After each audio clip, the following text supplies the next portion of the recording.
ನಮಸ್ಕಾರ. New year party wife gang bug. ನನ್ನ ಹೆಂಡತಿ ಜೊತೆ ನನ್ನ 6 ಗೆಳೆಯರು. ನನ್ನ ಗಂಡ ಬೆಳಗ್ಗೆ ಆಫೀಸ್ಗೆ ಹೋಗುತ್ತಾ ನ್ಯೂ ಇಯರ್ ಪಾರ್ಟಿಗೆ ಅಂತ ರಾತ್ರಿ ಗೆಳೆಯರು ಬರ್ತಾರೆ ಎಂದು ಹೇಳಿ ಹೋಗಿದ್ರು. ನಾನು ಓಕೆ ಅಂತಾನೆ ಅಂದಿದ್ದೆ. ಮನೆಯೆಲ್ಲ ಸ್ವಚ್ಛ ಮಾಡಿ ನಾನು ಸಾಯಂಕಾಲ 5 ಗಂಟೆ ಆದಮೇಲೆ ಸ್ನಾನ ಮುಗಿಸಿ ಒಂದು ತೆಳುವಾದ ಟ್ರಾನ್ಸ್ಪರೆಂಟ್ ಸೀರೆಯನ್ನು ಹಾಕಿಕೊಂಡು ಆಚೆ ಬಂದೆ.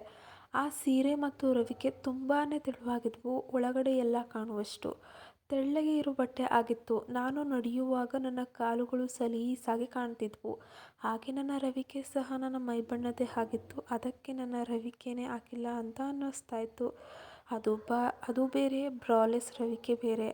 10 ನಿಮಿಷ ಆಗಿತ್ತು. ಡೋರ್ ಬೆಲ್ ಆಯಿತು. ಕೂಡಲೇ ನಾನು ಅಡುಗೆ ಮನೆಯಿಂದ ಓಡೋಡಿ ಬಂದು ಬಾಗಿಲನ್ನು ತೆರೆದೆ. ನನ್ನ ಗಂಡ ಮತ್ತು ಅವರ ಗೆಳೆಯರು 6 ಜನರು ಬಂದಿದ್ದರು. ನಾನು ಬನ್ನಿ ಬನ್ನಿ ಒಳಗೆ ಎಂದೆ. ಎಲ್ಲರೂ ಬಂದು ಸೋಫಾ ಮೇಲೆ ಕುಳಿತರು. ನನ್ನ ಗಂಡ ಮಾತ್ರ ಬೆಡ್ರೂಮ್ ಒಳಗೆ ಹೋದನು. ನಾನು ಅವರ ಜೊತೆ ಹೋದೆ. ನಾನು ಗಂಡನ ಬ್ಯಾಗಿಂದ ಮಲ್ಲಿಗೆ ಹೂವು ತೆಗೆದು ನನಗೆ ಕೊಟ್ಟರು. ಮತ್ತು 3 ಫುಲ್ ಬಾಟಲ್ ರಮ್ ಕೊಟ್ಟರು. ಮತ್ತು ಹೋಗು ಪಾರ್ಟಿಗೆ ರೆಡಿ ಮಾಡು ಅಂತ ಹೇಳಿದರು. ಸ್ವಲ್ಪ ಸೈಡ್ಸು, ಚೋಚೋ, ಆಮೇಲೆ ಉಪ್ಪಿನಕಾಯಿ ಎಲ್ಲನೂ ರೆಡಿ ಮಾಡಿ ತಂದಲ್ಲಿಡು ಅಂತ ಹೇಳಿದರು. ನಾನು ಬೆಡ್ರೂಮಿಂದ ಆಚೆ ಬಂದೆ. ನನ್ನ ಸೆರಗು ಬರೀ ಒಂದು ಮೊಲೆಯನ್ನು ಮುಚ್ಚಿತ್ತು. ಸೀರೆ ಸೆರಗು ಸಹ ಸೊಂಟ ಕಾಣಿಸುವ ಹಾಗೆ ಬಲಗಡೆ ಕಟ್ಟಿದ್ದೆ. ಹಾಗೆ ಹೊರಬಂದು ಹಾಲಿನ ಮೂಲಕ ಹಾದು ಹೋಗುವಾಗ ಅವರ ಗೆಳೆಯರು ನನ್ನನ್ನು ಹಾಗೆ ತಿನ್ನುವ ಹಾಗೆ ನೋಡ್ತಾ ಇದ್ರು. ನಾನು ಅಡುಗೆ ಮನೆ ಒಳಗೆ ಹೋದವಳು. ನಾನು ಅಡುಗೆ ಮನೆಗೆ ಹೋಗಿ ಮಲ್ಲಿಗೆ ಹೂವು ಮುಡ್ಕೊಂಡೆ ಮತ್ತು ಪಾರ್ಟಿಗೆ ರೆಡಿ ಮಾಡಿದೆ. ಪಾರ್ಟಿ ಇನ್ನೇನು ಶುರುವಾಯಿತು. ನನ್ನ ಗಂಡ ಕೇಕ್ ಕಟ್ ಮಾಡೋದ್ರಲ್ಲಿ ಎಲ್ಲರಿಗೂ ಒಬ್ಬೊಬ್ಬರಿಗೆ ಕೇಕ್ ತಿನ್ನಿಸ್ತಾ ಇದ್ರು. ಹಾಗೆ ನನ್ನ ಗಂಡ ಮತ್ತು ಅವರ ಗೆಳೆಯರು ಕೂಡ ನನಗೆ ಕೇಕ್ ತಿನ್ನಿಸಿದ್ರು. ಅವರ ಗೆಳೆಯರು ಎಲ್ಲರೂ ನನಗೆ ಒಬ್ಬರು ಬಿಡದಾಗೆ ಕೇಕ್ ತಿನ್ನಿಸುವ ನೆನಪದಲ್ಲಿ ನನ್ನ ತುಟಿಯನ್ನು ಮುಟ್ಟುವ ಸಲುವಾಗಿ ನಾನು ಮುಂದು ಅಂತ ಕೇಕ್ ತಿನ್ನಿಸೋಕೆ ಬಂದರು. ನಾನು ಅಡುಗೆ ಮನೆ ಒಳಗೆ ಹೋದೆ. ನನ್ನ ಗಂಡ ನನ್ನ ಹಿಂದೆ ಬಂದು, ಯಾಕೆ, ಏನಾಯಿತು ಎಂದು ಕೇಳಿದರು. ನಾನು ನಿಮ್ಮ ಗೆಳೆಯರು ನನ್ನನ್ನು ಅಂದೆ. ಆಗ ನನ್ನ ಗಂಡ, ಜ್ಯೋತಿ ಪ್ಲೀಸ್, ನನ್ನ ಗೆಳೆಯರು ನಿನ್ನನ್ನು ಇಷ್ಟಪಡ್ತಾರೆ. ಅವರಿಗೇನು ಬೇಕೋ ಅದನ್ನು ಕೊಟ್ಟುಬಿಡು ಪ್ಲೀಸ್. ಇವತ್ತು ಒಂದು ರಾತ್ರಿ, ನಾಳೆಯಿಂದ ನಿನಗೆ ಏನು ಬೇಕೋ ಅದನ್ನು ನಾನು ಮಾಡ್ತೀನಿ ಪ್ಲೀಸ್ ಅಂದ್ಲು. ನಾನು, ಏನ್ರಿ ನೀವು ಹೇಳೋದು, ನನ್ನನ್ನು ನಿಮ್ಮ ಗೆಳೆಯರ ಜೊತೆ ಮಲಗು ಅಂತ ಇದ್ದೀರಾ ಎಂದೆ. ನನ್ನ ಗಂಡ, ಪ್ಲೀಸ್ ಜ್ಯೋತಿ ಪ್ಲೀಸ್ ಅರ್ಥ ಮಾಡ್ಕೊ. ನಾನು, ಸರಿ ಓಕೆ ನೀವು ಹೋಗಿ, ನಾನು ಬರ್ತೀನಿ ಎಂದೆ. ಅವರು ಫುಲ್ ಬಾಟಲ್ ರಮ್ ಬಾಟಲ್ನ ತಗೊಂಡು ಹೊರಗೆ ಹೋದರು. ಅವರು ಎಲ್ಲರೂ ಕುಡಿಯೋಕೆ ಶುರು ಮಾಡಿದರು. ಎಲ್ಲರೂ ಫುಲ್ಲು ಟೈಟ್ ಆಗಿದ್ದರು. ನಾನು ಅಡುಗೆ ಮನೆಯಲ್ಲಿ ಇದ್ದು ಯೋಚನೆ ಮಾಡ್ತಾನೆ ಇದ್ದೆ. 6 ಜನರ ಜೊತೆಗೆ ನಾನು ಒಂದೇ ಸಲ ಸೆಕ್ಸ್ ಮಾಡೋದಾ, ನಾನು ಸತ್ತೇ ಹೋಗ್ತೀನಿ ಅಂದರು. ಇದೊಂದು ಹೊಸ ಅನುಭವ, ಪ್ರಯತ್ನಿಸಿ ನೋಡೋಣ ಅಂದುಕೊಂಡೆ. ಒಂದು ಕಡೆ ಭಯ ಆದರೆ ಇನ್ನೊಂದು ಕಡೆ ಹೊಸ ಅನುಭವ, ಎಷ್ಟು ಥ್ರಿಲ್ ಇರಬಹುದು. ನಾನು ಇದನ್ನು ಯೋಚನೆ ಮಾಡ್ತಾ ಇದ್ದೆ. ಅವೆಲ್ಲ ನಾನು ತುಳ್ಳು ರಸ ಹೊರಗೆ ಬಂದು ನನ್ನ ತೊಡೆ ಸಂದಿಯಲ್ಲಿ ಅರಿತಾ ಇತ್ತು. ಒಂದು ವಿಶೇಷ ನಿಮಗೆ ಹೇಳಿದ್ದೆ, ಮರೆತೇ ಹೋಯಿತು. ನನ್ನ ಗಂಡನ ಹೆಸರು ರಾಮು ಮತ್ತು ಅವರ ಗೆಳೆಯರು ಅರುಣ್, ಕಿರಣ್. ಇವರು ಇಬ್ಬರು ಅಣ್ಣ ತಮ್ಮ. ಮತ್ತು ರಾಜ, ರಮೇಶ, ಸುನೀಲ ಮತ್ತು ಮೈಬು. ಇವನು ಮುಸ್ಲಿಂ. ಇವನು 6 ಅಡಿ ಎತ್ತರ. ನೋಡಿದ್ರೇ ಹೆದರಿಕೆ ಆಗೋ ರೀತಿ ಇದ್ದ. ಒಂದು ರೀತಿ ಭೀಮನ್ ಥರ. ನಾನು ಅಡುಗೆ ಮನೆಯಲ್ಲಿ ನಿಂತು ಹೊರಗೆ ನೋಡಿದೆ. ಎಲ್ಲರೂ ಫುಲ್ಲು ಕುಡಿದು ರಮ್ ಬಾಟಲ್ಸ್ನ ಖಾಲಿ ಮಾಡಿದರು. ನಾನು, ಏನಾದರೂ ಆಗಲಿ, ಈ 6 ಜನರನ್ನು ಒಂದು ಕೈ ನೋಡೇ ಬಿಡಬೇಕು ಅಂತ ಹೊರಗೆ ಬಂದು ನಿಂತಿದ್ದೆ. ನನ್ನ ಗಂಡ ಅಂತೂ ರಮ್ಮು ಬಂದು ನನ್ನ ಸೀರೆ ಎತ್ತಿ ಪ್ಯಾಂಟಿಯೊಳಗೆ ಕೈ ಹಾಕಿದ. ನನಗೆ ಗೊತ್ತು, ಜ್ಯೋತಿ ಡಾರ್ಲಿಂಗ್, ನಿನ್ನ ತುಲ್ಲಿಗೆ ದಾಹ ಬಹಳ. ನೋಡು ಎಷ್ಟು ರಸ ಬಿಟ್ಟಿದೀಯ, ಬಟ್ಟೆ ಎಲ್ಲ ತೇವಾಗಿದೆಯಲ್ಲೇ, ನಿನಗೆ ತೇವಲು ಜಾಸ್ತಿ ಅಂದ. ನಾನು ಅರ್ಥ ಮಾಡ್ಕೊಂಡಿದ್ದಕ್ಕೆ ಥ್ಯಾಂಕ್ಸ್ ಹೇಳಿದ್ದೆ. ನನ್ನ ತುಲ್ಲಿಂದ ರಸ ಬರ್ತಾನೆ ಇತ್ತು. ಬಾ, ನಾನು ಒಂದು ಬಾರಿ ಕೀದು ಬಿಡ್ತೀನಿ ಇವಾಗ, ಆಮೇಲೆ ನನ್ನ ಗೆಳೆಯರು ಅಂದ.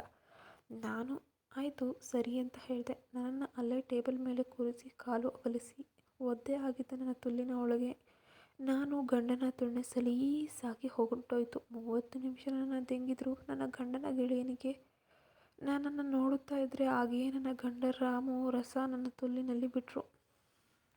ನನ್ನ ಗಂಡ ಫುಲ್ ಕುಡಿದಿದ್ದ, ಸುಸ್ತಾಗಿದ್ದ, ಟೇಬಲ್ ಮೇಲೆಯೇ ಮಲಗಿಬಿಟ್ಟ ಮಾರಾಯ. ಎಲ್ಲರೂ ಕುಡಿದ ನಶೆಯಲ್ಲೇ ಮಾತನಾಡುತ್ತಾ ನನ್ನನ್ನು ಬಹಳ ವರ್ಣಿಸುತ್ತಾ ಇದ್ರು. ನಾನು ನಡೀತಾ ಇದ್ದರೆ, ವಾವ್ ಏನು ನಡೀತಾಳೆ, ಏನು ಚೆನ್ನಾಗಿದ್ದಾಳೆ, ಅವಳು ಸೊಂಟ ನೋಡು, ಅವಳು ಮೊಲೆ ನೋಡು ಅಂತ ಇದ್ರು. ತೆಂಗಿದ್ರೆ ಇಂತಹ ಹುಡುಗಿನೇ ತೆಂಗಬೇಕು ಅಂತ ಅವರವರೇ ಮಾತಾಡ್ತಾ ಇದ್ರು.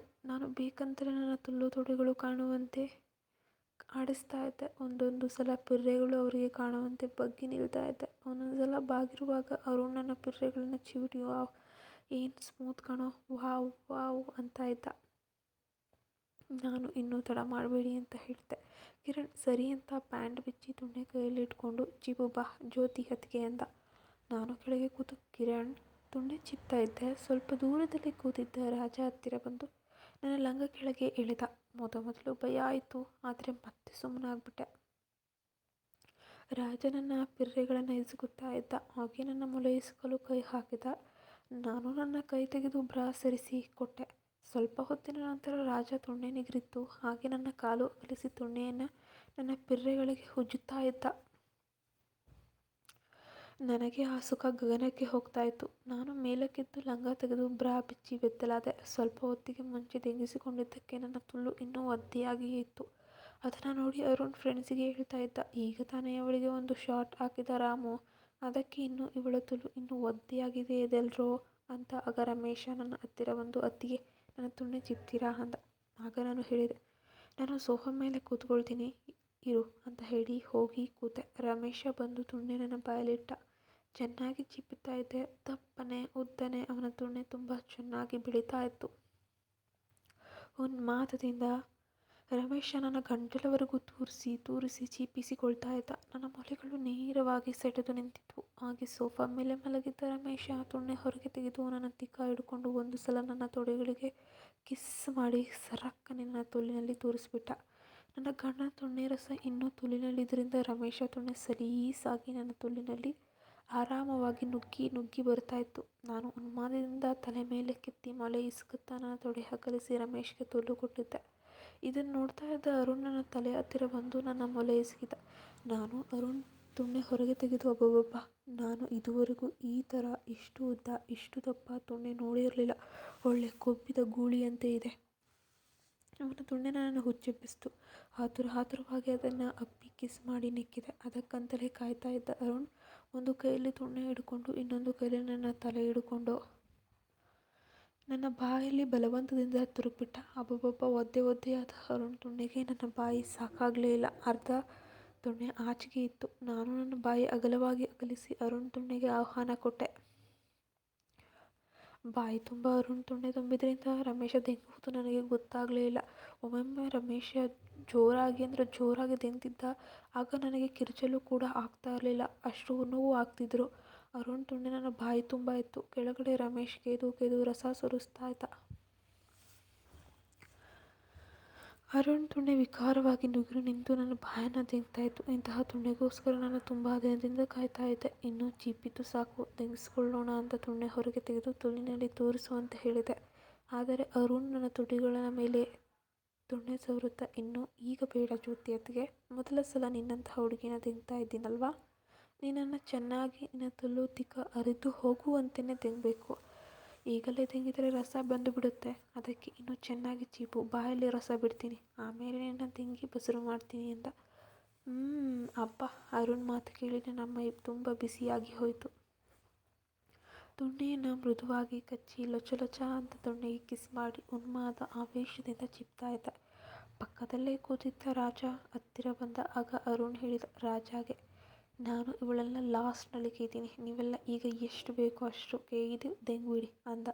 ಅದಕ್ಕೆ ರಾಜ, ನಂದು ಟೇಸ್ಟ್ ತೋರಿಸ್ಬೇಕಣೋ ಅತಿಥಿಗೆ ಅಂತ ತುಣ್ಣೆ ನನ್ನ ಬಾಯಿಗೆ ಹತ್ತಿರ ತಂದ.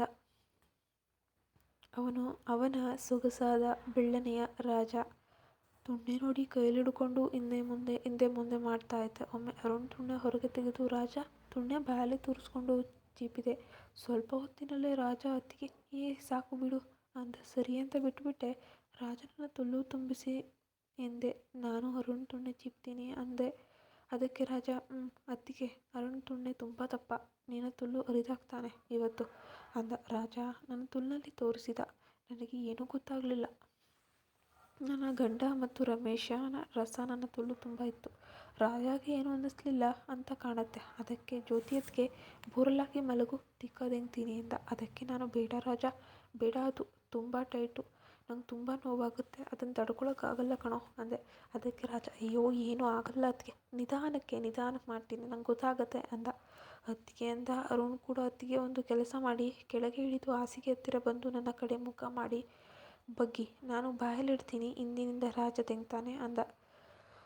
ಸರಿ ಅಂತ ಮೇಲಕ್ಕೆದ್ದು, ಅಬ್ಬಾ ಈ ಹುಡುಗರು ನನ್ನ ಕೈಲಿ ಇನ್ನೂ ಏನೇನು ಮಾಡಿಸ್ತಾರೋ ಅಂತ ಜಿನುಗುತ್ತಾ ಇದ್ದ ಅರುಣ್ ತುಣ್ಣೆ ರಸವನ್ನು ತುಟಿಗಳ ಮೇಲೆ ಹನಿ ಹನಿಯಾಗಿ ಬೀಳ್ತಾ ಇತ್ತು. ಕೆಳಗೆ ನನ್ನ ಗಂಡ ಮತ್ತು ರಮೇಶ ರಸ ತುಳ್ಳಿಂದ ಹೊರಗೆ ಬಂದು ತೊಡೆಗಳ ಮಧ್ಯೆ ಸುರಿತಾ ಇತ್ತು. ಅದನ್ನು ನೋಡಿ ಕಿರಣ್ ನನ್ನ ಲಂಗ ಎತ್ತಿ ಕೊಟ್ಟು ಅತ್ತಿಗೆ ತುಲ್ಲು ತೊಡೆ ಒರೆಸಿಕೊ ಅಂದ. ನಾನು ತುಲ್ಲು ತೊಡೆ ಎಲ್ಲ ಒರೆಸಿಕೊಳ್ತಾ ಇದ್ದೆ. ಇಂದಿನಿಂದ ಬಂದ ರಾಜ ಬೇಗ ಬಗ್ಗಿ, ಅದಕ್ಕೆ ಟೈಮ್ ಆಯಿತು ಅಂತ ಬಗ್ಗಿಸ್ದ. ನಾನು ಬಗ್ಗುತ್ತಲೇ ಹಾಸಿಗೆ ಮೇಲೆ ಕಾಲು ಅಗಲಿಸಿ ಕೂತಿದ್ದೆ. ಅರುಣ್ ನೇರವಾಗಿ ನಿಗುರಿದ ತುಣ್ಣೆಯನ್ನು ನನ್ನ ಬಾಯಿಗೆ ತುರುಕಿದ. ಹಿಂದೆ ರಾಜ ಆ ತುಲ್ಲಿಗೆ ಸೇರಿಸಿ ತಿಂತಾ ಇದ್ದ. ಸ್ವಲ್ಪ ಹೊತ್ತಿನ ನಂತರ ಅರುಣ್ ರಾಜಾಗೆ ಕೇಳಿದ, ಏ ರಾಜ, ಅತ್ತಿಗೆ ತಿಕ್ಕ ಕೊಡು ಸೂಪರೇ ಕಣೋ ಅಂತ ಕಾಣುತ್ತೆ ಅಲ್ವಾ, ಸಲೀಸಾಗಿ ನುಗ್ಗಿಸ್ತಾ ಇದೀಯಾ ಅಂದ. ಅದಕ್ಕೆ ರಾಜ, ಇಲ್ಲ ಕಣೋ, ಇನ್ನೂ ತಿಕ್ಕದಲ್ಲಿ ತೋರಿಸಿಲ್ಲ ಅಂದವನೇ ತುಣ್ಣೆ ಹೊರಗೆ ತೆಗೆದ. ಅತ್ತಿಗೆ ಈಗ ತೋರಿಸ್ತೀನಿ ನೋಡಿ, ಸರಿಯಾಗಿ ಅಗಲಿಸಿ ನಿಂತ್ಕೊ ಅಂದ. ಸರಿ ಅಂತ ಗಾಬರಿಯಾಗಿ ಕಾಲು ಅಗಲಿಸಿ ಒಳ್ಳೆ ಬೆದೆಗೆ ಬಂದ ಹಸು ಗೂಳಿ ಮುಂದೆ ಬಗ್ಗುವಂತೆ ಬಗ್ಗಿದೆ. ರಾಜ, ಹುಷಾರು ಕಣೋ, ನಿಧಾನ ಕಣೋ ಅಂತ ಹೇಳ್ತಾನೆ ಇದ್ದೆ. ರಾಜ ಮತ್ತು ಅರುಣ್ ಒಬ್ರಿಗೊಬ್ಬರು ಮಾತನಾಡಿಕೊಂಡ್ರು ಅಂತ ಕಾಣುತ್ತೆ. ಮೊದಲು ಅರುಣ್ ನನ್ನ ತಲೆ ಹಿಡ್ಕೊಂಡು ತುಣ್ಣೆ ಚೀಪಿಯನ್ನು ಸರಿಯಾಗಿ ನನ್ನ ಬಾಯಿಗೆ ತುರುಕಿ ನನ್ನ ತಲೆ ಹಿಡ್ಕೊಂಡ. ಅದೇ ಸಮಯಕ್ಕೆ ಸರಿಯಾಗಿ ರಾಜ ಸರಕ್ಕನೆ ತುಣ್ಣೆಯನ್ನು ನನ್ನ ತಿಕ್ಕದಲ್ಲಿ ತೋರಿಸಿದ. ಅಬ್ಬಬ್ಬ, ಆ ವೇದನೆ, ನೋವು ತಡೆಯಲಾಗಲಿಲ್ಲ. ಆದರೆ ಕಿರುಚಲು ಅಲ್ಲಿ ಬಾಯೇ ಇರಲಿಲ್ಲ. ಆ ಬಾಯಿ ತುಂಬ ಅವನ ತುಣ್ಣೆಯೇ ತುಂಬಿತ್ತು. ಅರುಣ್ ತುಣ್ಣೆ ತಿಕ್ಕದಲ್ಲಿ, ರಾಜನ ತುಣ್ಣೆ ತುಲ್ಲಿನಲ್ಲಿ. ನನ್ನ ಗಂಡ ರಾಮು ಮತ್ತು ರಮೇಶ ರಸ, ಅಬ್ಬಬ್ಬಾ, ಇದೊಂಥರ ಮಜವಾಗಿದ್ರು ಒಂಥರ ನೋವು ಕೊಡ್ತಾಯಿತ್ತು. ನಿಧಾನಕ್ಕೆ ರಾಜ ಹೊಡೆತಗಳು ಜೋರಾಯಿತು. ರಾಜನ ತೊಡೆಗಳು ನನ್ನ ಪಿರ್ರೆಗಳಿಗೆ ಪಚಕ್ ಪಚಕ್ ಅಂತ ತಗುಲುತ್ತಾನೆ ಇತ್ತು. ಪೂರ್ತಿ ತುಣ್ಣೆ ನನ್ನ ತಿಕ್ಕದಲ್ಲಿ ನುಗ್ಗಿಸಿ ನುಗ್ಗಿಸಿ ಕೇಯ್ತಾ ಇದ್ದ ರಾಜ. ಎಂತಹ ರಸಿಕ ಅಂತೀರಾ. ನನ್ನ ಮೊಲೆಗಳು ನೇತಾಡ್ತಾ ಇದ್ವು. ಆಗಾಗ ನನ್ನ ಮೇಲೆ ಬಗ್ಗಿ ಆ ಮೊಲೆಗಳನ್ನು ಅಪ್ಪಚ್ಚಿಯಾಗುವಂತೆ ಇಸುತ್ತಿದ್ದ ರಾಜ. ಒಂದು ಸಲ ಅರುಣ್ಗೆ ಹೇಳಿದ. ಅಷ್ಟರಲ್ಲಿ ಸುಮ್ಮನೆ ತುಣ್ಣೆ ಕೈಲಿಡಿದುಕೊಂಡು ಕೂತಿದ್ದ ಸುನಿಲ್ ಕಿರಣ್ ಹತ್ತಿರದಿಂದ ಸೆಕ್ಸ್ ಫೋಟೋ ನೋಡಿ ಅಂದನು. ತಂದು ಅರುಣ್ಗೆ ತೋರಿಸ್ದ. ಅದಕ್ಕೆ ಅರುಣ್, ತುಂಬ ಚೆನ್ನಾಗಿದೆ ಕಣೋ, ಅತ್ತಿಗೇನ ಕೇಳು, ಅವಳಿಗೆ ಓಕೆ ಆದರೆ ಮಾಡೋಣ ಅಂತ ನನ್ನ ಕೇಳಿದ. ಅದನ್ನು ನೋಡಿ ಮೊದಲು ಗಾಬರಿಯಾಗೋಯ್ತು. ಆಮೇಲೆ ಸರಿ, ಒಂದು ಸಲ ಟ್ರೈ ಮಾಡೋಣ ಅಂತ ನಾನು ಓಕೆ ಅಂತ ಅಂದೆ. ಸರಿ ಅಂತ ರಾಜ ಹಾಸಿಗೆ ಮೇಲೆ ಆಗಂತ ಮಲಗಿ ತುಣ್ಣೆ ನೇರವಾಗಿ ಇಟ್ಟುಕೊಂಡು ಅತ್ತಿಗೆ ಬಾ ಅಂದ. ನಾನು ರಾಜ ಮೇಲೆ ಹತ್ತಿ ಇಂದಿನಿಂದ ತುಣ್ಣೆ ನನ್ನ ತಿಕ್ಕದಲ್ಲಿ ತೋರಿಸ್ಕೊಂಡೆ. ರಾಜ ನನ್ನನ್ನು ಅವನ ಮೇಲಕ್ಕೆ ಎಳ್ಕೊಂಡ. ನನಗೆ ಸ್ವಲ್ಪ ನೋವಾಗ್ತಿತ್ತು. ಸುನಿಲ್ ಅವನ ನಿಗರಿದ ತುಣ್ಣೆ ನನ್ನ ತುಲ್ಲಿನಲ್ಲಿ ತೋರಿಸ್ದ. ಸ್ವಲ್ಪ ಟೈಟ್ ಆದರೂ ಸಲೀಸಾಗೆ ಹೋಯಿತು. ಅರುಣ್ ಮೊದಲಿನಂತೆ ನನ್ನ ತಲೆ ಹತ್ತಿರ ಬಂದು ತುಣ್ಣೆಯನ್ನು ನನ್ನ ಬಾಯಿಗೆ ಇಟ್ಟ. ವಾವ್, ಈ ಥರ ನಾನು ಎಂದೂ ಮಾಡಿರಲಿಲ್ಲ. ಇದೇನೋ ನೋಡ್ತಾ ಇದ್ದ ಕಿರಣ್ ನನ್ನ ಮೇಲೆ ಬಂದು ನನ್ನ 2 ಮೊಲೆಗಳನ್ನು ಸೇರಿಸಿ ಹಿಡುಕೊಂಡ. ಅವನ ತುಣ್ಣೆ ಅದರ ಮಧ್ಯದಲ್ಲಿ ತೋರಿಸ್ದ. ಅಬ್ಬಬ್ಬಬ್ಬ, ಇದು ಎಂತಹ ಕಲೆ ಅಂತ ಮನಸ್ಸಿನಲ್ಲೇ ಅಂದ್ಕೊಳ್ತಿದ್ದೆ. ಬಿಸಿ ಬಿಸಿ ರಕ್ತದ ಹುಡುಗರು, ಟೀನೇಜ್ ಹುಡುಗರಿಗೆ ನನ್ನಂತಹ ಹೆಂಗಸನ್ನು ಕೇಯೋಕ್ಕೆ ತುಂಬ ಆಸೆ ಇರುತ್ತೆ. ನನಗೂ ಅಷ್ಟೇ. ನನ್ನ ಗಂಡನ ಗೆಳೆಯರ ಒಂದೊಂದು ಆಟನೂ ಹೊಸದಾಗಿ ರುಚಿಯಾಗಿ ಕಾಣ್ತಾ ಇದೆ. ನನ್ನ ಮನೆಯಲ್ಲಿ ಅದು ನನ್ನ ಗಂಡನ ಜೊತೆಗೆ ಅವರ ಗೆಳೆಯರ ಜೊತೆ ಪೂರ್ತಿ ಬದಲಾಗಿದ್ದೆವು. ರಾಜ ಸ್ವಲ್ಪ ನನ್ನ ತಿಕ್ಕ ಮೇಲಕ್ಕೆತ್ತಿ ಕೆಳಗಿನಿಂದ ಕೇಯ್ತಾ ಇದ್ದ. ಸುನೀಲ್ ನನ್ನ ತುಲ್ಲನ್ನು ಅವನಿಷ್ಟ ಬಂದಂತೆ ಕೇದಾಡ್ತಾ ಇದ್ದ. ಕಿರಣ್ ತುಣ್ಣೆ ನನ್ನ ಮೃದುವಾದ ದಪ್ಪನೆಯ ಮೊಲೆಗಳ ಮಧ್ಯ ನನ್ನ ತೋರಿಸಿ ತೆಗ್ತಾ ಇದ್ದ. ಎಲ್ಲರೂ ಒಟ್ಟಿಗೆ ನನ್ನನ್ನು ಕೇಯ್ತಾ ಇದ್ರು. ಸುಮಾರು 30 ನಿಮಿಷದ ನಂತರ ಸುನೀಲ್ ತುಣ್ಣೆ ಹೊರಗೆ ತೆಗೆದ. ಇದನ್ನೇ ನೋಡ್ತಾ ಇದ್ದ ಕಿರಣ್ ಅವನ ತುಣ್ಣೆ ನನ್ನ ತುಲ್ಲಿನಲ್ಲಿ ತೋರಿಸೇ ಬಿಟ್ಟ. ಈಗ ಸುನೀಲ್ನ ತೇವವಾದ ತುಣ್ಣೆ ನನ್ನ ಮೊಲೆಗಳ ಮಧ್ಯೆ ಇಟ್ಟ. ರಾಜ ಮತ್ತು ಕಿರಣ್ ಅಲ್ಲಲ್ಲೇ ಇದ್ರು. ಸುಮಾರು ಹೊತ್ತು ತೆಂಗಿದ ಮೇಲೆ ಕೊನೆಯ ಹಂತಕ್ಕೆ ಬಂದುಬಿಟ್ಟಿದ್ವಿ. ಸುನೀಲ್ ಮತ್ತು ರಾಜ ಮತ್ತು ಕಿರಣ್ ಒಂದೇ ಸಲ ರಸ ಸೂಸಿದ್ರು. ನನ್ನ ತುಲ್ಲು ತಿಕ್ಕ ಮೊಲೆಗಳು ಅವರ ರಸದಿಂದ ಪೂರ್ತಿಯಾಗಿ ಒದ್ದೆಯಾಗಿ ಅಂಟಂಟಾಗಿ ಇಡೀ ವಾಸನೆ ರೂಮಿನ ತುಂಬ ತುಂಬಿತ್ತು. ಆದರೆ ಅರುಣ್ ಮಾತ್ರ ರಸ ಸುರಿಸಿರಲಿಲ್ಲ. ಅಷ್ಟೊತ್ತಿಗೆ ನಾನು 4 ಸಲ ರಸ ಸುರಿಸಿದ್ದೆ. ಸ್ವಲ್ಪ ಸುಸ್ತಾದ ಸುನೀಲ್, ರಾಜ್, ಕಿರಣ್ ನನ್ನ ಬಿಟ್ಟು ಎದ್ರು. ಆಗ ಅರುಣ್ ಅತ್ತಿಗೆ, ಹೇಳಿ ಮೇಲಕ್ಕೆ, ಅದೆಲ್ಲ ಸರಿಯಾಗಿ ಒರೆಸ್ಕೊಳ್ಳಿ ಅಂತ ನಾನು ಲಂಗ ಎತ್ತಿಕೊಟ್ಟ. ಆಗ ನಾನು ಕೇಳಿದೆ, ಅರುಣ್ ಏನೋ ಕಣೋ, ನಿನ್ನ ರಸ ಇನ್ನೂ ಬರಲಿಲ್ಲ ಅಂದೆ. ಅದಕ್ಕೆ ಅರುಣ್, ಈಗ ಬಿಡ್ತೀನಿ, ಅದಕ್ಕೆ ಸರಿಯಾಗಿ ಅದೆಲ್ಲ ಒರೆಸ್ಕೊಳ್ಳಿ ಅಂತ ಹೇಳ್ತಾ ಇರೋದು. ಸರಿ ಅಂತ ನಾನು ಬಾತ್ರೂಮ್ಗೆ ಹೋಗಿ ತಿಕಾತೊಲ್ಲು ಮಲೆಗಳನ್ನ ಚೆನ್ನಾಗಿ ತೊಳ್ಕೊಂಡು ಒಂದು ಟೈಮ್ ನೋಡಿದೆ. ಮಧ್ಯರಾತ್ರಿ 1 ಗಂಟೆ ಆಗಿತ್ತು. ಸರಿಯಾಗಿ 8 ಗಂಟೆಗೆ ಪಾರ್ಟಿ ಶುರುವಾಗಿತ್ತು. ಈಗ 1 ಗಂಟೆ. 5 ಗಂಟೆಗಳು ನನ್ನ ಬಿಡದೆ ತೆಂಗಿದ್ರು. ನಾನು ಬಾತ್ರೂಮಿಂದ ಹೊರಗೆ ಬಂದೆ. ಸ್ವಲ್ಪ ಸುಸ್ತಾಗ್ತಿತ್ತು. ಆದರೂ ಈ ದಿನ ಮತ್ತೆ ಸಿಗಲ್ಲ ಅಂತ ನನಗೆ ನಾನೇ ಕಾಂಪ್ರಮೈಸ್ ಮಾಡ್ಕೊಂಡೆ. ನನಗೋಸ್ಕರ ಕಾಯ್ತಾ ಇದ್ದ ಅರುಣ್, ಬಾ ಬೇಗ ಬಾ ಅತ್ತಿಗೆ, ಈಗ ನಾನು ತಿಂತೀನಿ, ನಿನ್ನ ಬಾ ಅಂದ ಅರುಣ್. ತುಣ್ಣೆ ಸ್ವಲ್ಪನೂ ಸರಿಯದೆ ನೇರವಾಗಿ ನೀರು ನಿಂತು ನನ್ನ ತುಣ್ಣಿನ ನುಗ್ಗಲು ಕಾಯ್ತಾ ಇತ್ತು. ಅರುಣ್ ತುಣ್ಣಿನ ಮೇಲೆ ನನ್ನ ಹೆಂಜಲು ಇನ್ನೂ ಇತ್ತು. ಸರಿ ಅಂತ ಅರುಣ್ ನನ್ನನ್ನು ಬೋರ್ಲಾಗಿ ಮಲಗಲು ಹೇಳಿದ್ದ. ನಾನು, ಬೇಡ ಅರುಣ್, ತಿಕ್ಕಕ್ಕೆ ಬೇಡ ಅಂದೆ. ಅದಕ್ಕೆ ಅರುಣ್, ಅತ್ತಿಗೆ ಅದೆಲ್ಲ ನಿನಗೆ ಗೊತ್ತಾಗಲ್ಲ, ಮೊದಲು ಮಲಗು.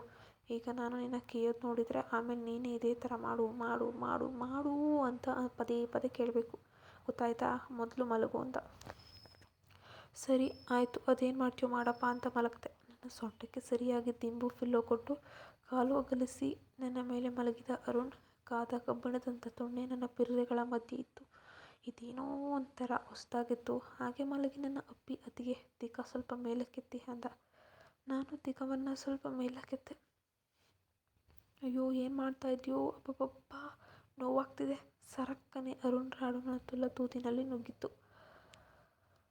ಅಮ್ಮ ನನ್ನ ಬೆನ್ನು ಕುತ್ತಿಗೆ ಕಿಸ್ ಮಾಡ್ತಾ ಮಾಡ್ತಾ ಅರುಣ್ ದಿಂಗಲು ಶುರು ಮಾಡ್ದ. ಮೊದಲು ಸ್ವಲ್ಪ ಮೆತ್ತಗೆ ದಿಂಗಲು ಶುರು ಮಾಡ್ದ. ಆದರೆ ನಂತರ ಅವನ ವೇಗ ಅತಿಯಾಗಿ ಹೆಚ್ಚಾಯಿತು.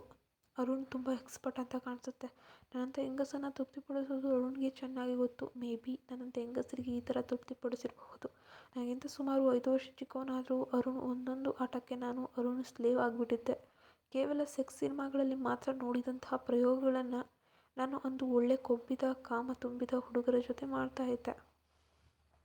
ಅರುಣ್ ಮಾತ್ರ ನನ್ನ ಇವರು 3 ಜನ ಕೊಡದಷ್ಟು ತೃಪ್ತಿಯನ್ನು ಅವನೊಬ್ಬನೇ ಕೊಟ್ಟ. ಅವನು ಇಷ್ಟ ಬಂದಂತೆ ಅವನಿಗೆ ಬೇಕಾದಂಥ ನನ್ನ ಚೆನ್ನಾಗಿ ತಿಂಗಿ ಒಂದು ಸಲ ಅವನ ಸೊಂಟ ನನ್ನ ಸೊಂಟಕ್ಕೆ ಗಟ್ಟಿಯಾಗಿ ಬಲವಾಗಿ ಅಪ್ಪಚ್ಚಿ ಆಗುವಂತೆ ಹಿಡಿದು, ಅತ್ತಿಗೆ ನನ್ನ ರಸ ನಿನ್ನ ತುಳಿನಲ್ಲಿ ಬಿಡ್ತೀನಿ, ಎಷ್ಟು ಬೇಕೋ ತಗೋ ಅಂದ. ಅದಕ್ಕೆ ನಾನು, ಅರುಣ್ ಮುಂದಿನಿಂದ ಬಂದು ರಸ ಬಿಡು ಅಂದೆ. ಅದಕ್ಕೆ ಅರುಣ್ ಆತುರವಾಗಿ ತುಣ್ಣೆ ತೆಗೆದು ಬೇಗನೆ ಆಗಂತ ತಿರುಗಿ ಅತ್ತಿಗೆ ಅಂತ. ನಾನು ಬೇಗನೆ ತಿರುಗಿದೆ. ಸರಕ್ಕನೆ ಅರುಣ್ ತುಣ್ಣೆ ನನ್ನ ತುಲ್ಲಿಗೆ ನುಗ್ಗಿಸ್ದ. ನನ್ನ ಮೇಲೆ ಬಂದು ನನ್ನನ್ನು ಗಟ್ಟಿಯಾಗಿ ಹಪ್ಪಿದ. ನಾನು 2 ಕಾಲುಗಳಿಂದ ಅವನ ಸೊಂಟಕ್ಕೆ ಬಳಸಿ ಗಟ್ಟಿಯಾಗಿ ಬಿಗಿಯಾಗಿ ತಬ್ಬಿಕೊಂಡೆ. ಅವನ ಮೈ ಬಿಸಿ, ನನ್ನ ಮೈ ಬಿಸಿ ಎರಡೂ ಸೇರಿ ಜ್ವಾಲಾಮುಖಿಯಂತೆ ಸುಡ್ತಾ ಇದ್ವು. ನಿನ್ನ ರಸ ಅಂದೆ ನಿಧಾನಕ್ಕೆ. ನನ್ನ ತುಲ್ಲಿನ ತಳದಲ್ಲಿ ಬಿಸಿ ಬಿಸಿ ಆಯ್ತಾ ಇತ್ತು. ಅರುಣ್ ರಸ ತುಣ್ಣೆಯಿಂದ ಹುಕ್ಕಿ ಬಂದು ನನ್ನ ತುಲ್ಲಿನಲ್ಲಿ ಹರಿತು ಇತ್ತು. ಹಬ್ಬ, ನಾನು ಕೂಡ 5ನೇ ಸಲ ರಸ ಸುರಿಸಿದ್ದು. ನನ್ನ ತುಲ್ಲಿನ ರಸದಲ್ಲಿ ಅರುಣ್ ತುಣ್ಣೆಯ ಬಿಸಿ ಬಿಸಿ ರಸ ಸುರಿತಾ ಇತ್ತು. ನನ್ನ ಮೊಲೆ ಅರುಣ್ ಕಚ್ಚಿಕೊಂಡಿದ್ದ. ಅಬ್ಬಬ್ಬ, ಇದೇ ಥರ ನಾವಿಬ್ಬರು ಸುಮಾರು ಒಂದು 30 ನಿಮಿಷ ಮಲಗಿದ್ವು. ಸಮಯ 2 ಗಂಟೆ ಆಗಿತ್ತು. ಇನ್ನೇನು ಮಧ್ಯರಾತ್ರಿ. ಮೈಬು ಬಂದು ಎಬ್ಬಿಸಿದಾಗಲೇ ಎಚ್ಚರವಾಗಿದ್ದು. ಏಕೆಂದರೆ ಮೈಬು ನನ್ನ ದಿಂಗಿಸಿರಲಿಲ್ಲ. ಅವನು ಡ್ರಿಂಕ್ಸ್ ಜಾಸ್ತಿ ಮಾಡಿದ್ದ. ಅದಕ್ಕೆ ಅವನು ಗ್ರೂಪ್ ಸೆಕ್ಸ್ನಲ್ಲಿ ಸೇರಿರಲಿಲ್ಲ. ಅವನ ತುಣ್ಣೆ ನಿಗರಿತ್ತು. ಅವನ ಕಣ್ಣುಗಳು ನನ್ನ ಬೆತ್ತಲೆಯ ದೇಹವನ್ನು ಕಾಮಾಂತಕನಾಗಿ ನೋಡ್ತಾ ಇದ್ದ. ಆಗಲೇ ನನ್ನ ಗಂಡ ಸೇರಿ 6 ಜನರು ನನ್ನ ಹಿಗ್ಗಾಮುಗ್ಗ ತಿಂಗಿದ್ರು. ನನಗೆ ಮೈಬೂನ ನಿಗರಿತ ತುಣ್ಣೆ ನೋಡುತ್ತಲೇ ನನಗೆ ಭಯ ಆಯಿತು. ನಾನು ಆಗಲೇ ಹೇಳಿದ್ನಲ್ಲ, ಅವನ ಎತ್ತರವಾದ ದೇಹ, ಅವನ ಆಕಾರ, ಅವನ 10 ಇಂಚು ತುಣ್ಣೆ. ಯಪ್ಪ, ಮೈ ಜುಮ್ ಅನ್ನಿಸ್ತು. ಮೈಬು, ಅತ್ತಿಗೆ ಎಂದ. ನಾನು, ಪ್ಲೀಸ್ ಮೈಬು, ಬೇಡ, ನನಗೆ ತುಂಬ ಭಯ ಆಗುತ್ತಾ ಇದೆ. ನಿನ್ನಿಷ್ಟ. ದೊಡ್ಡ ತುಣ್ಣೆ ನೋಡಿ ನಿನ್ನ ತುಣ್ಣೆ ನನ್ನ ತುಲ್ಲಿಗೆ ಹಾಕಿದರೆ ನಾನು ಸತ್ತೇ ಹೋಗ್ತೀನಿ ಅಂದೆ. ಆಗ ಮೈಬು, ಒಂದು ನಿಮಿಷ ಎದೊಳ್ಳಿ, ಹೊರಗೆ ಹೋಗಿ 1 ಗ್ಲಾಸ್ ರಮ್ ತಂದ. ಅತ್ತಿಗೆ ಇದನ್ನು ಕುಡೀರಿ, ಧೈರ್ಯ ಬರುತ್ತೆ ಎಂದ. ನನಗೆ ರೂಢಿ ಇಲ್ಲ ಕಣೋ, ಪ್ಲೀಸ್ ಬೇಡ ಮೈಬು ಎಂದೆ. ಅತ್ತಿಗೆ, ಪ್ಲೀಸ್, ಏನೂ ಆಗಲ್ಲ, ಒಂದು ಸಲ ಕುಡೀರಿ. ನೋಡಿ, ಎಲ್ಲರೂ ಕುಡ್ದಿಲ್ವಾ? ನಿಮ್ಮ ಗಂಡ ಕುಡ್ದಿಲ್ವಾ? ಕುಡಿದಿದ್ದಾನಲ್ವಾ? ನೀವು ಕುಡೀರಿ. ನೀವು 1 ಗ್ಲಾಸ್ ಕುಡೀರಿ ಅಷ್ಟೇ. ಆಮೇಲೆ ನೋಡಿ, ನನ್ನಂಥ ತೊಣ್ಣೆಗಳು 10 ಬಂದರೂ ನಿಮಗೆ ಭಯನೇ ಆಗಲ್ಲ. ಚಾಲೆಂಜಾ? ಒಂದು ಸಲ ಕುಡೀರಿ ಎಂದು ಬಲವಂತವಾಗಿ ಕುಡಿಸ್ಬಿಟ್ಟ. ನಾನು ಕುಡಿದೆ. ಮೈಬು ಕೂಡ ಒಂದು ಗ್ಲಾಸ್ ಫುಲ್ ರಮ್ ಕುಡ್ದ. 10 ನಿಮಿಷ ಬಿಟ್ಟು ನೋಡಿದೆ ಮೈಬು ಮತ್ತೆ ಅವನ ತುಂಡಿನ. ನನ್ನ ಮೈ ಬಿಸಿ ಮತ್ತೆ ಕಾವೇರಿತು. ನನ್ನ ತುಲ್ಲಿನಲ್ಲಿ ರಸ ಬರೋಕೆ ಶುರುವಾಯಿತು. ಅವನು ಮನ ಬಂದಂತೆ ನನ್ನನ್ನು ಕೇದಾಡಿದ. ಒಟ್ಟಿನಲ್ಲಿ 6 ಜನರು ನನಗೆ ಸ್ವರ್ಗವನ್ನೇ ತೋರಿಸಿದ್ರು. ಧನ್ಯವಾದ. ಶುಭವಾಗಲಿ. ದಯವಿಟ್ಟು ನಮ್ಮ ಚಾನಲ್ಗೆ ಸಬ್ಸ್ಕ್ರೈಬ್ ಆಗಿ ಸಪೋರ್ಟ್ ಮಾಡಿ ಸ್ನೇಹಿತರೆ.